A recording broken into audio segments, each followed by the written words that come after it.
سامحني سي أنا مدني، جاي. يبدو أنه أنتم درتوا بيان والجيش دار بيان، ولكن ما كانش اتفاق مشترك، لا، لا، لأ، هذا البيان درناه مع بعض.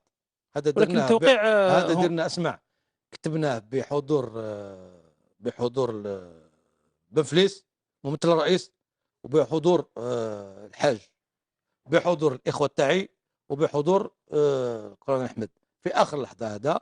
وطلعوا هما مروا على العماري وزادوا مروا الرئيس. قلت لك الجهة الضامنة، لأن التوقيع كانت توقعوا الجهة الضامنة. بنفليس كان يتمنى يكون الرئيس الرئيس هو اللي وقع. هو الضامن. وكان اللي قال العماري.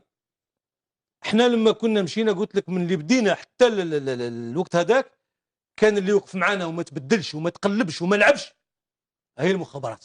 انا اشترطت تكون الجهه الضامنه المخابرات، وحسنا فعلت. لانه من اليوم الجهه مش كل المخابرات، كان المخابرات دوكا تخدم الجهه خلاف، هي اللي كتفسد. ولكن المخابرات اللي خدموا معنا لحد الساعه لليوم مازالوا معنا رجله ليل نهار. نعم. نتفق، نجلس، نعمل، نحل المشاكل، نتدخل في اي وقت الى الساعه الحاضره.